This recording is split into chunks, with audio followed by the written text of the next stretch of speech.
Thoroughbred Action is presented by Hardacre Farm. And hello again, everyone. Good to have you with us on this opening Friday edition of Thoroughbred Action from Gulfstream Park West. We're set for a big weekend. We hope you're tied on, and we'll get the track conditions and weather right now. We're off the turf on this Friday afternoon, our opening Friday card here at Gulfstream Park West. The good news, the main track for the first time this week is listed as fast as we turn our attention to the first race on the Friday program. These are off the turf 2-year-old filly maiden claimers set to battle 5 furlongs in the opener. Claiming prices are $20,000. And here's Pete Aiello from Gulfstream Park West with the call. Racing at Gulfstream West. Indian Myth was away well from the center, moving up between horses. Rahi Momento with Erotic Kiss. Tajaliha is away in the top flight, and so is Protective Moment. They line up across the course, working 4 ahead of Jubilant and Stormy Alabama. And first-timer Celtic Queen is a long way behind as they swing to the far turn. Up front, Indian Myth leads by a half-a-length. Protective Moment on the outside second. Rahi Momento is back to third at the 3-furlong point, working 3 ahead of Erotic Kiss. Then Tajaliha and Stormy Alabama. Jubilant has not picked up her feet at all. She's dropped to last with Celtic Queen on her outside as they run to the top of the stretch. Up now with the lead, it's Indian Myth by 2. Perspective Moment is second. Tajaliha in the red swung to the center, down inside Rahi Momenta, but Indian Myth is still finding. Indian Myth with 1/8 of a mile to go leads by 4 lengths. Looking for dangers, there just aren't any. Tajaliha on the outside trying to get into second as Indian Myth will take the first race field gate to wire. Indian Myth and Nikki Figueroa spring the upset. They win by 3 in the end. Second, Tajaliha, Jubilant, finally got on stride. She got up for third ahead of Perspective Moment fourth. And the upset win in the first, wire to wire. Nikki Figueroa, the 5-pound apprentice, just steered Indian Myth. Paid $21 to win by To Honor and Serve, and she pulled the upset convincingly for trainer Juan Andres Rodriguez. Let's move on to race number 2 on the Friday program. This one, a scheduled dirt race, a 7-furlong maiden claimer. Claiming prices are $12,500. And they're off. Zionsville was off slowly, and Jackism a step slow. From the outside, Grand Godspeed begins well, moving on the inside. Love Worships Peace. Here comes Sergio's not far away, nor is Moon Lover. These 4 across the course after 1/8 of a mile. Jackism is 5th, and a long way behind early is Zionsville as they exit the chute. Down the backstretch they go. Love Worships Peace has them stacked up a bit with the big favorite. Here comes Sergio, second in the 2-path. On the outside in Grand Godspeed, third. Moon Lover shuffled to 4th. Jackism is 5th, and still 7 to Zionsville. They make their way down the backstretch and past the half-mile pole. Love Worships Peace leads a length and a half. Here comes Sergio, second. Grand Godspeed, 3 wide for the far turn run. He's third. First-timer Jackism is now beginning to improve. He's 4th down toward the inside, working 2.5 clear of Moon Lover and still waiting on Zionsville. Around the far turn they go. Second-time starter Love Worships Peace in front for Alvarado, 3 parts of a length. On the outside, it's Here Comes Sergio. Second, Jackism splits horses, and now he has a shot from third, racing ahead of Grand Godspeed. Then Moon Lover in the wrap, the top of the stretch. Jackism and Uloa up to challenge for the front with Love Worships Peace digging in on the inside. These 2 with 1/8 of a mile to go, and Jackism now starts to power away. Jackism is kicking clear with authority inside the final furlong, and Andres Uloa and Jackism will win it. It's Jackism to kick off the early pick 4, striding clear by 3. Love Worships Peace second. Here comes Sergio third. Moon Lover finish 4th. And it was Jackism, big price here. In fact, capping a very big long shot type double at Gulfstream Park West. Here's a gelding by Imperialism, ridden to victory by Andreas Uya. And this one, and by the way, he's from Chile. This is his first stateside win. Double paid about $170. And the winning trainer here of Jackism in race number 2 is Dennis Ward. And with the early double down, we'll take a quick time out here on Thoroughbred Action. A lot more racing from Gulfstream Park West will be coming your way. We have to take care of these horses that, give us so much joy. Being accredited by the TAA gives us instant credibility. People trust us even more than they have before because they know that the TAA has been to all of our locations and that our horses are well cared for. I mean, this farm wouldn't look the way it is, these horses wouldn't look the way they are if it wasn't for the generosity and the hard work of the Thoroughbred Aftercare Alliance. They've united our whole industry in terms of the aftercare movement. we're all working together for the same purpose. Good to have you with us as we turn our attention to race number 3. This one a maiden claimer. It's off the turf. It'll be run at 1 mile and 1/16 over the fast main track at GPW. The claiming price is $10,000 as we send it back to Pete Aiello. And they're off. Good start for Triple Sirius, but the favorite Sunset Catch is also displaying some speed today, and Sunset Catch crosses the wire the first time with the lead. Triple Sirius is second. Tiz Solovino's on the outside with Half Gray. Moving out the rail, that's Ring Says It All, then Skipper Dancer, and Seeking Fast is last of all as they round the first turn. Sunset Catch and jockey Tyler Gaffleone have the lead 3 parts of a length. Half Gray on the outside, down at the inside it's Triple Sirius. And it's Ring Says It All with Tiz Solovino on his outside. Ahead of Skipper Dancer, he's under restraint from Eddie Nunez, second last, and Seeking Fast is at the rail in the last position as they straighten for the run up the backstretch. Up front, it's the favorite Sunset Catch, 1.5 lengths in front. Second is Half Gray. Third is Triple Sirius. Ring Says It All tries to secure racing room at the rail. Now will come off the rail, racing into the 2-path and about to take third. Then to the outside, it's Skipper Dancer ahead of Tiz Solovino, and Seeking Fast is last of all, but he's not far away as they pass the half-mile marker. No pressure of any kind yet for Sunset Catch. He leads at 1.5 lengths. Ring Says It All and Mirko Sana now into second. Half Gray is third. Skipper Dancer's run on well from fourth ahead of a retreating Triple Sirius, then Seeking Fast and trailing Tiz Solovino. Around the far turn they go, 5/16 left to run. Sunset Catch now leads it by 2.5. Racing into second is Ring Says It All from the outside and Skipper Dancer, then Half Gray, as there's now 3/16 of a mile to go and they straighten for the drive. Tyler Gaffleone says go on Sunset Catch. He leads 1.5 lengths. Half Gray not done fighting. He's second toward the inside and Skipper Dancer third with 1/8 of a mile to go. Sunset Catch leads it by 2.5. Half Gray is dead game and trying to get back on terms, but the winner is Sunset Catch. Sunset Catch and Tyler Gaffleone all the way. Half Gray will hold second ahead of Skipper Dancer third. Fourth was Triple Sirius. And it was just now or never at 2-5 for the winning favorite in Sunset Catch. The leading rider Tyler Gaffleone put on the lead, and they just never looked back. Gelding by Stephen got even, shipped on over from Gulfstream Park for trainer David Fox, and never had an anxious moment, making the chalk players very happy in race number 3. To the 4th we go, and it's back to a one-turn sprint with this opening leg of Friday's Late Pick 5, a 6-furlong maiden claiming race. Claiming prices in this one are $20 down to $16,000. Mr. Joshua, who ran so well in his first start off a year-plus layoff, is favored here, second time out this year with Pedro Monterrey Jr. And they're off. El Chapito a step slow. From the outside, Mr. Joshua wins the break. Twice on Sunday moves to challenge down on the inside of No Dinero. Polished Steel's not far away as Twice on Sunday settles in fourth. 2 lengths back to Given to Fly fifth, and 3 to the trailer, El Chapito. Down the backstretch they go, and up front, Polished Steel puts ahead in front of Mr. Joshua second. No Dinero gets the shuffle third at the half mile and working into the clear for Gary Bain. It's a stretch of 2.5 to Twice on Sunday, who's 5 ahead of Zip to Fly, and trailing is El Chapito.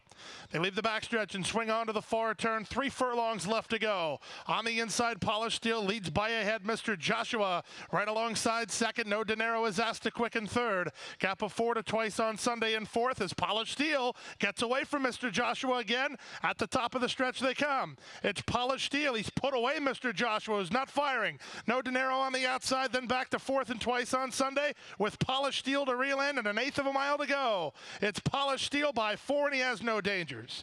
The battle's on for second. Mr. Joshua trying to hold off No Dinero. Twice on Sunday between them. Twice on Sunday might get second, but he'll never catch Polished Steel. Polished Steel, the easiest kind of winner. He's wrapped up in the end and 5 on top. Twice on Sunday second. Third, No Dinero. Fourth, Zip to Fly. Then Mr. Joshua and El Chapito. And it's 2 in a row for jockey Tyler Gaffleone, who never looked back. Basically was in command throughout on the number 4, Polished Steel.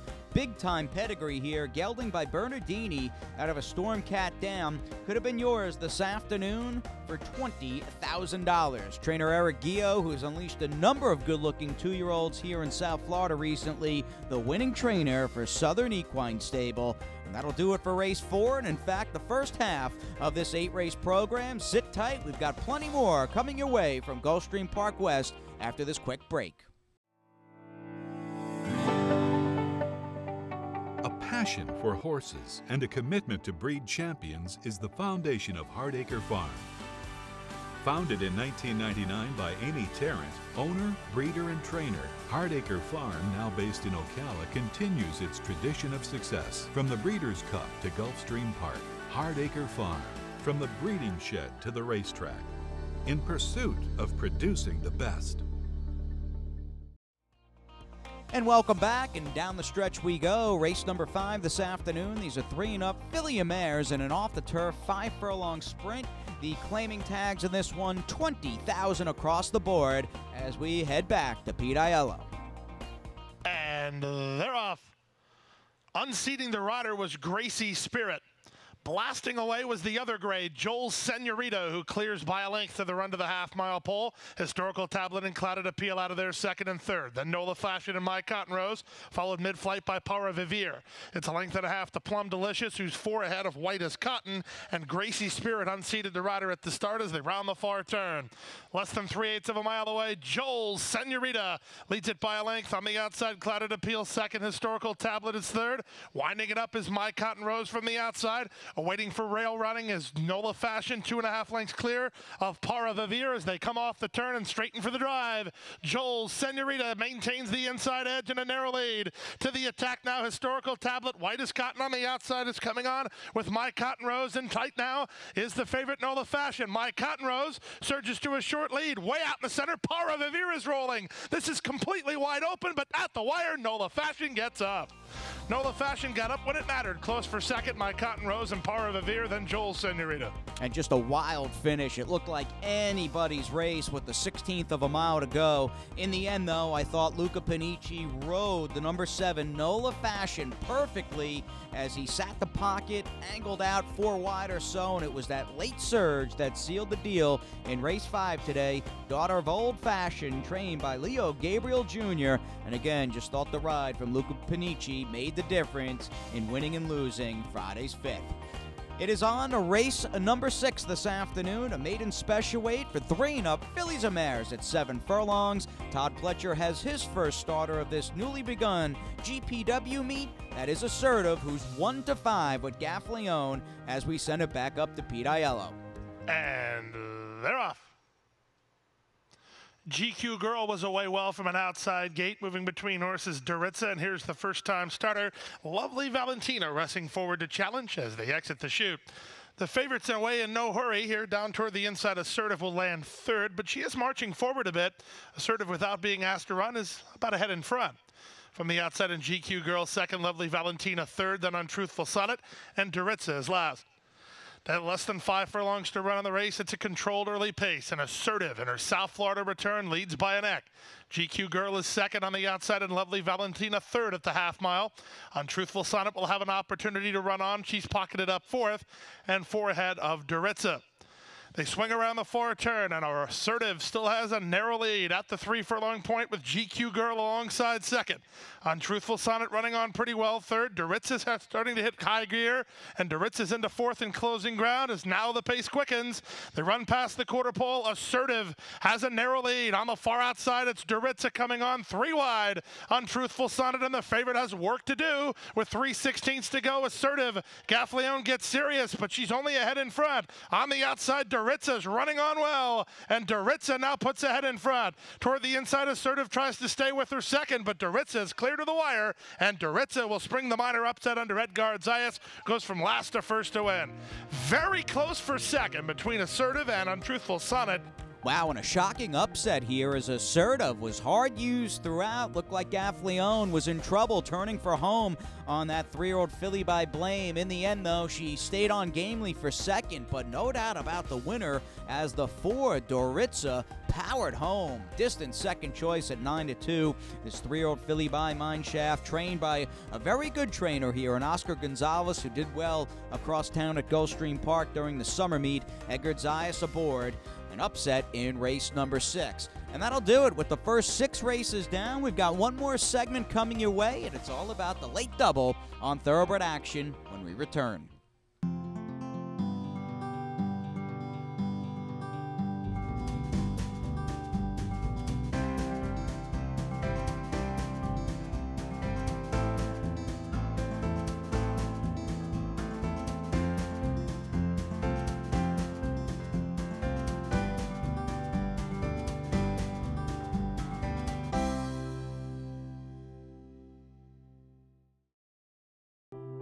Crossing the finish line for the last time can mean an uncertain future for many horses. Recognizing the need for a dignified retirement, the racing industry has made racehorse aftercare a top priority. In partnership with Gulfstream Park and the Florida Horsemen's Association, Florida Track provides retraining and adoption services for retired racehorses. Thanks to their efforts, the end of a racing career can signal the beginning of a new career. In show jumping, trail riding, police work, even therapy for children and veterans. However, good intentions do not come without cost. As a nonprofit organization, Florida Track relies on tax-deductible donations and volunteers to help pay for feed, training, housing, and veterinary care. To find out how you can help, contact Florida Track today. Your support will go a long way towards a new beginning. And it's 6 down, 2 to go as we welcome you back on this Friday edition of Thoroughbred Action, race number 7, an off-the-turf 7-furlong maiden claiming race. Claiming prices in this one, $50,000. Let's send it back up to the big man. Here's Pete. And they're off. From the outside, Little Todd begins nicely. Zomwell is away in good shape, moving between horses Bragg Dude and How About Them Pats. Driving at the rail is Irish Letters, and Aristeles will take residence at the back of the field as they exit the chute. It's Bragg Dude who leads now a half a length. Toward the inside, first-timer Irish Letters is now second. From between horses, How About Them Pats is right there, a length and a half in front of Zomwell. After a good start, Little Todd settles in to race about 4 lengths off the lead, and he's 4 clear of Aristeles, who's last of all as they race to the half-mile pole. Up front, Bragg Dude now has a head in front of How About Them Pats. They work a length and a half clear of Irish Letters, given the green light to go forward, but not doing it. Then comes Zomwell, passed outside by Little Todd, and Aristeles tries to stroke the boilers from the back of the field at the 3-furlong point. Bragg Dude on the outside, How About Them Pats on the inside, and How About Them Pats fighting on at the 5/16 to lead by a head. Bragg Dude is second. Aristeles winds it up from third. He was an awful long way behind, but now he's starting to gather in the top 2 with less than a quarter of a mile to go. Look out for Aristeles in the center of the race course. He circles 4 wide, and he has the momentum. How About Them Pats tries to stay with him, well clear of Bragg Dude third. Back to fourth is Little Todd. Less than 1/8 of a mile to go. How About Them Pats hanging in gamely. Aristeles has not put him away. Aristeles ahead in front. How About Them Pats is game, but he's only second best to Aristeles, who moves away to win by a length and a quarter. How About Them Pats was second, ahead of Bragg Dude third. Fourth was Little Todd. And it was the one, Aristeles. Pete Aiello said just how far back this colt by Union Rags was early on, but in the end he got a great setup and had enough left to outgame and outfinish the Factum firster, How About Them Pats, who ran a solid race, but the win belonged to Aristeles for Antonio Sano and jockey Jesus Rios in the penultimate leg of this Rainbow Six. A sequence that comes to an end in Friday's 8th race. This will be the nightcap. 3 and up, Filly and Mares, who have never won 3 races. The claiming price is $62.50, and we do have 1 horse alive for the entire Rainbow Six jackpot. The number 9, Steph Got Even. And runners away. Good start for That's a Myth from the far outside, where Raimados is away in good shape, and Splitting Horses is a square to spare. Riberina taken back, she'll land 4th. Down inside, that's King of Jack racing ahead of Moonlight Salsa, who's dropped about 4.5 lengths off the lead. The 3 at the back are Cindy's Candy, Silver Sassy, and Steph Got Even. Down the backstretch and past the half-mile pole, where Raimados has a head in front. A square to spare in the 2 path is second, and on the outside third is That's a Myth. Back to 4th and Riberina. Inside next goes King of Jack ahead of Steph Got Even. Then back to Moonlight Salsa and Silver Sassy, and still trailing is Cindy's Candy. They round the far turn, separated by 9 lengths with 5/16 to go. Ramados gets away from a square to spare, leads it by 2.5. That's a Myth and all in third. 4th is Riberina. She has a shot from there. 2.5 clear of Moonlight Salsa. Steph Got Even runs on next, and they're at the top of the stretch. Ramados yet to face a serious threat, leads by 2. Toward the inside, Riberina. Down the outside, a late run coming from Moonlight Salsa, and a square to spare is not gone away, where Raimados starts to come back, but Moonlight Salsa's on a roll, and Moonlight Salsa and Richard Mitchell charging hard. Moonlight Salsa going away. A Swear to Spare second, Sydney's Candy third, Riverina finished fourth. Just a crazy finish. What a scramble down to the wire. And Moonlight Salsa, the number 4, would not be denied. Flying late on the outside for trainer Michael Yates and jockey Richard Mitchell. Smiles all about in the post race during the winner's circle. Here's a Florida-bred mare by Two Step Salsa who did run well, outgaming beaten 6-5 favorite who ran well in her own right. A Square to Spare who looked empty but found an extra gear and lost a tough one there despite running well in Friday's 8th race. The pick 5 this afternoon paid a little over $7,000. In fact, $7,175. Don't want to shortchange anybody. Congratulations, and I hope you hit it this afternoon. And the Rainbow Six today, 6 out of 6 paid $2,641, and that sets us up for an opening Saturday here at Gulfstream Park West with a carryover in the Rainbow of over $9,000. And that's it, a Friday 8-race card in the books. Keep in mind, we've got back-to-back 10-race cards on both Saturday and Sunday. It's also a holiday weekend at Gulfstream Park West with a live racing card coming your way Monday afternoon. First race post all holiday weekend long is 1:15 p.m. Thanks for joining us, and have a great night. Hit the hay. I've been working all day. Hit the hay. What do you say? Hit the hay. Hey, well, I'm tired. Let me tell you, Jack, I'm so tired.